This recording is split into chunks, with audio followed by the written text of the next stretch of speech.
John Keats is regarded as the most eminent of all English poets.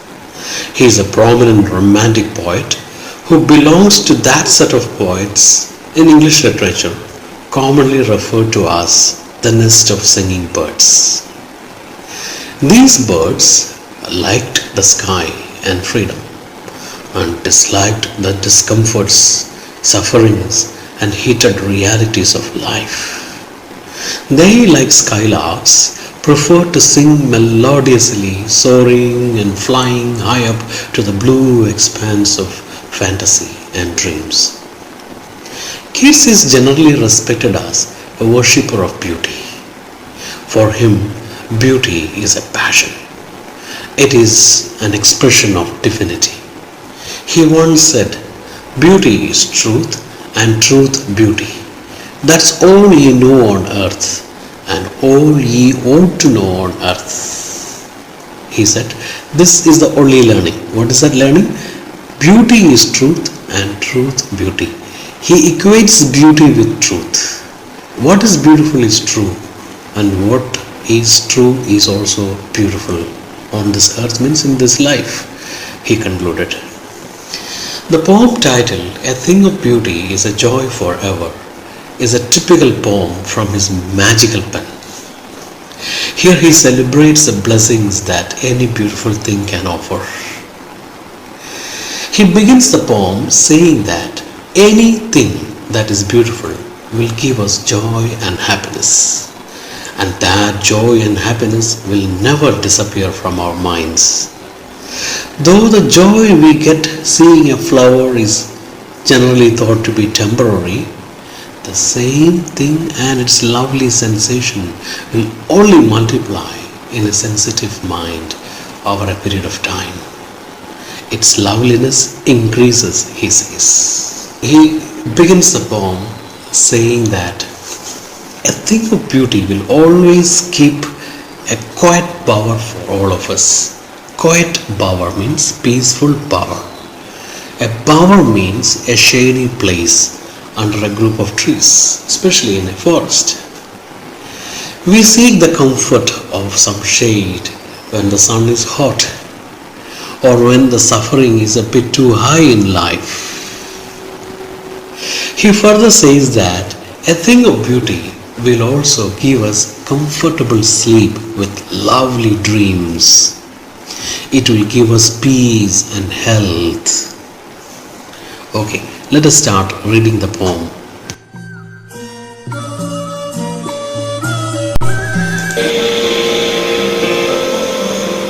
A Thing of Beauty by John Keats. A thing of beauty is a joy forever. Its loveliness increases. It will never pass into nothingness. Okay, the poet begins the poem saying that a thing of beauty is a joy forever. A thing of beauty will always give us joy. Forever means eternally. A thing of beauty will not only give us temporary joy, but the joy that it gives is forever. The joy and happiness that we get is forever. Its loveliness increases. The loveliness, the quality, the lovely quality of any beautiful experience or the beautiful sensations that a thing of beauty create in our mind ever increases. It multiplies. It never diminishes. It will never pass into nothingness. It will never pass into nothingness means it will never disappear. It will never become meaningless. It will never become insignificant. It will always remain with a profound meaning. It will always preserve a profound value in our life. Let's continue. But still will keep a bower quiet for us. He continues to say, it will always keep us a quiet bower. Bower quiet means quiet bower. Quiet means peaceful. Bower means a shady place, a cool place under the trees in a forest. Okay. So this thing of beauty and the sensations that they create will always keep for us a peaceful bower. Whenever we suffer a lot, whenever the sun is hot, we go and seek shelter under the shady places in bowers. So he says that things of beauty and the sensations they create are just like a quiet power. We can always go under that power and get some shelter from the harsh realities of life, but always keep a power for us. Continue. And a sleep full of sweet dreams. Then the next is sleep full of sweet dreams. Sleep itself is very comfortable, and sleep with sweet dreams is perhaps the most beautiful experience in life. Continue. And health and quiet breathing. Okay. Keats just makes a list of the benefits of the thing of beauty.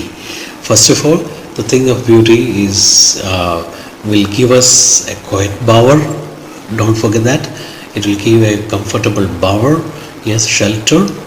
Then next, it will give us a very peaceful sleep with full of sweet dreams. Then the third aspect, the third item in the list is okay, health, proper health. Proper health is very essential for a happy life. Okay, so it will give us health and it will give us quiet breathing. Breathing means living actually. Quiet living. You can live a peaceful life only because of the help given by the things of beauty around us. Let's continue. Therefore, on every morrow are we wreathing a flowery band to bind us to the earth. Life may be full of suffering and pain and sorrow, but what is it that binds us to this earth? The answer is things of beauty. Things of beauty always are just like an invisible chain or a flowery band, flowery chain. A flowery chain may not be strong, but it's very delicate and soft, but still it's a chain. So this chain binds us to this earth. It connects us with this earth. It doesn't allow us to leave the earth. Otherwise, because of suffering, we may end this life. So therefore, every morrow, every day, we are making a flowery band. They are making a flowery band to bind us, to chain us down to this earth. Otherwise, we will leave this earth. Let's continue. Spite of despondence, of the inhuman dearth of noble natures, of the gloomy days, of all the unhealthy and old darkened ways. All right. Now he talks about the negative aspects of life. Our life, sometimes we encounter in life lots of negative experiences like despondence, depression. People become depressed. Yes, then sometimes we become depressed because of the lack of noble natures. Dearth means lack of or scarcity. People do not sometimes behave well with us.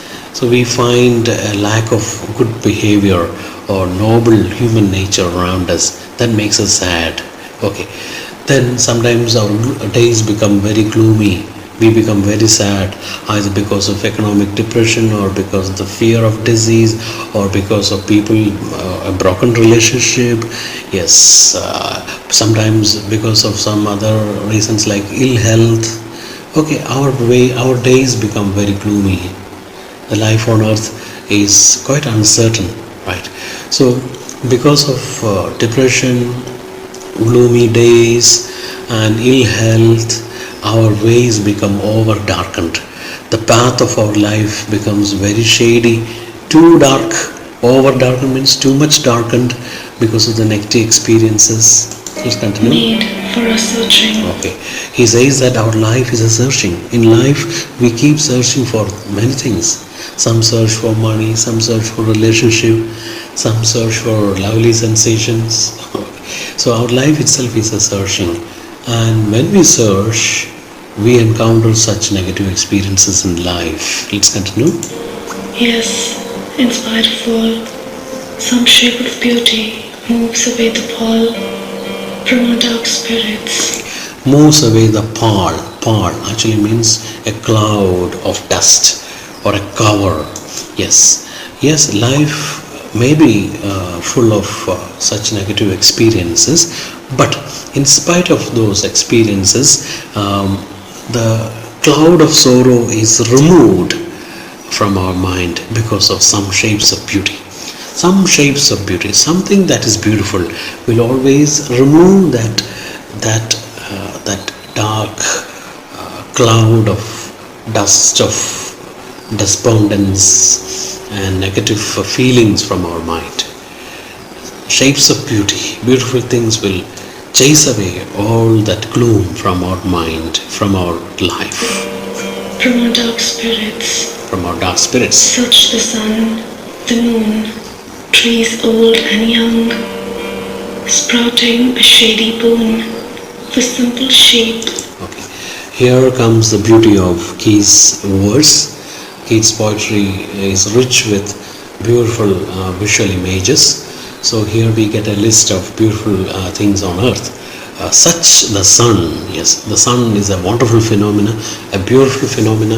Yes, most essential. Sun is the most essential phenomena required for life. Such the sun, the moon. The moon is a romantic phenomena, perhaps. It appeals to lovers and it appeals to people who are after beauty. Yes, trees old and young. The trees, deep-rooted trees, old trees, are very, very meaningful. Yes, they sustain our life again. The trees old and young. He talks about both young trees and old trees. Both types of trees are significant. The young trees, the adolescent trees, okay, the very old mature trees, all these, they give us shady boon, shady blessings. They give us shades. Once again, Keats is back to that idea of power. A sprouting shady boon for simple sheep. These bowers are not only meant for human beings, they are meant for simple sheep, simple animals like sheep in the forest. And then, And such are daffodils with the green world they live in. okay, and then he talks about the yellow daffodils, the beautiful daffodils which grow in the world of greenery. Yes, the leaves of the daffodils are very green. And it's a beautiful sight to see the yellow daffodils living in the midst of green leaves. Okay, another image. And clear rills that for themselves a cooling covert make. Okay, then he talks about the forest streams. Rills means river or stream. The gurgling streams of forest, they also they also bring the temperature down. When the sun is very hot, the forest becomes cool because of the presence of these rivers. Against the hot season, the mid-forest break, rich with a sprinkling of fair musk rose blooms. Okay, another beautiful but difficult imagery for us. Mid-forest break. He talks about mid-forest means middle of forest. Break means thicket. A group of plants growing together in the middle of forest. Mid-forest break, rich with sprinkling of fair musk rose blooms. These thickets are decorated with or covered, adorned with musk rose blooms, a type of rose flower with a beautiful fragrance. Musk rose is the name given to it. Yes, musk rose blooms means flowers. And these, in the middle of forest, sometimes you see thickets covered with beautiful, colorful roses, giving very fragrant smell. Okay, giving out exotic smell. Okay, all right. And such too is the grandeur of the domes we have imagined for the mighty dead. Okay. He was talking about the lovely earthly experiences like shady places, forest streams, musk rose blooms, flowers growing in the middle of the forest, lots of things like that. Now he transcends to another thing, the experience of the heavenly beings. Yes, the experience that is said to be in heaven also is equal to this. Okay, we have imagined, it means the poets and writers have imagined that the mighty, the warriors of the past, whom we encounter in the pages of history, are all living in heaven, and they are also experiencing something beautiful like that. Okay, so once again, let us see the last two lines. It's quite a difficult one. So let's view that once again. And such too, we have imagined for the mighty dead. and such too is the grandeur, is the splendor, is the beauty of the people, grandeur of the dooms. Dooms refers to doomsday, judgment day mentioned in Bible. Okay, after judgment day, the mighty, the great people of the past, they'll all be living in heaven. And such too is the grandeur of the dooms, refers to the grandeur of the afterlife in heaven. Okay, and such too is the grandeur of the dooms we have imagined for the mighty dead. We have means the poets and writers have imagined for the mighty dead, for the mighty people, powerful people of the past. An endless fountain of immortal drink pouring unto us from the heaven's brink. The last two lines perhaps are the most beautiful and the most difficult. Now he makes a comparison.